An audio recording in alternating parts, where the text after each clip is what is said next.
Alright guys, we just showed up at the gym. Video plan for today is I'm going to do a full intermediate level powerlifting workout. Now, the difference between intermediate and novice is that, well, intermediate's a bit more complicated. In fact, today I'm going to be going to the gym twice. Yeah, I know. I'll be filming that entire thing for you, and today's going to be what is known as a volume day, but I'll explain that more in the video, so sit tight, check it out. This thing on? Alright guys, so I'm going to voice over the video for you so you can understand a bit more what you're seeing. So today we're going to outline what a basic volume day for an intermediate lifter would look like. Now, what does this mean, volume day? Well, volume is essentially the amount of reps, sets, and weight you do times one another. So the idea when you hit your intermediate stage is that now your volume needs to increase.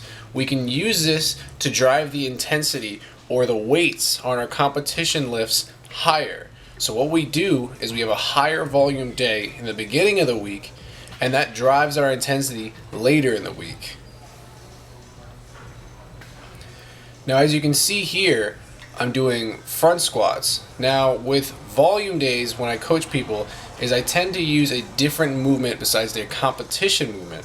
The reason is I use this volume day to also target weaknesses. In this case, I'm building volume using a front squat. Why am I doing this? Because I have a tendency to pitch forward in my squats when I start getting tired. So I'm using this to build volume.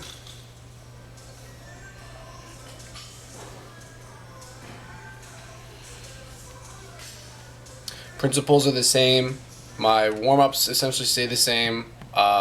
It's the same kind of warm-up protocol that I outlined in the novice video.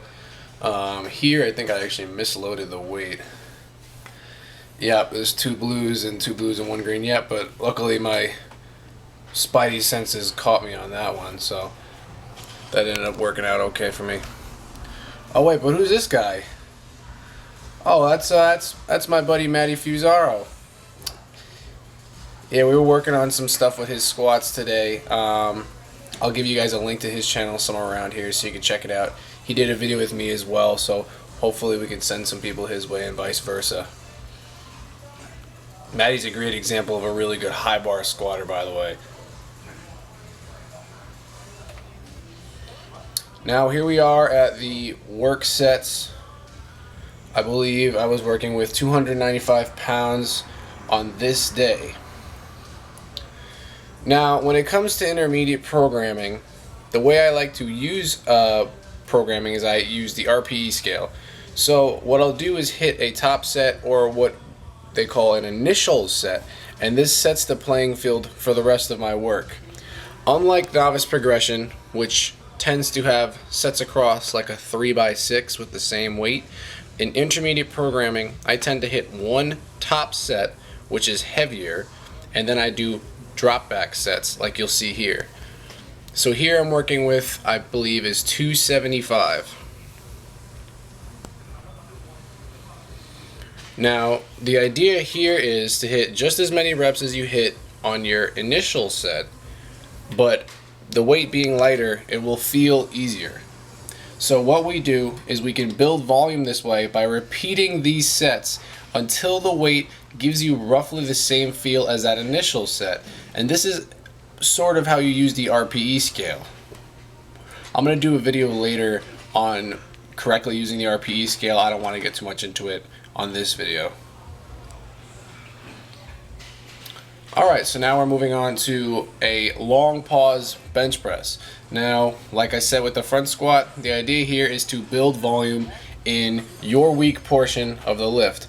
And mine and most people's weak portion of the bench press is right off the chest. So as you watch this, this is my initial set. I believe this is 235. I'm purposely holding the bar on my chest and moving it a lot slower than I normally would. So here, just like in the front squat, I am hitting my initial set and then I'm going to build volume with back off sets.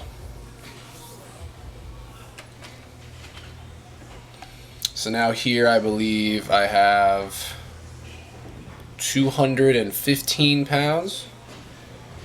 And the idea is exactly the same. I'm going to repeat this weight until the difficulty reaches about what it felt like to do that first initial set.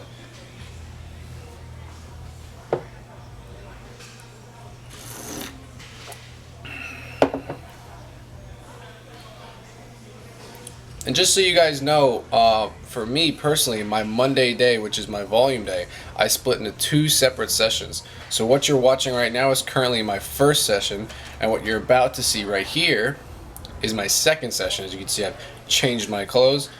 So what I'm doing here is deficit deadlifts, and I'm sure you guys can figure out why after I've explained it already. The thing that sucks here is that my camera decided it was going to run out of space. So you'll get to see me set up. I get nice and tight, and that's about all you get. But here you get to see my back off set, which I ended up doing beltless. Sometimes with deficit deadlifts, I feel my belt inhibits me almost, not letting me get down to the proper position. For deadlifts, and especially deficit deadlifts, I tend to recommend a smaller belt. I might do a video on that in the future, talking about why a smaller belt might be more optimal for deadlifts, but for now, let's just focus on the intermediate programming.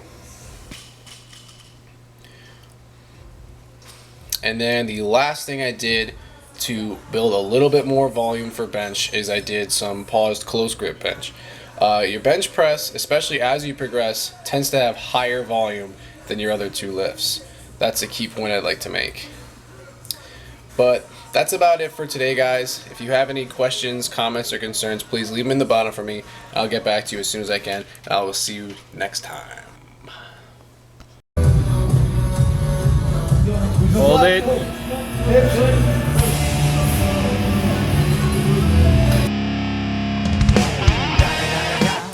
It's the one and only Double G.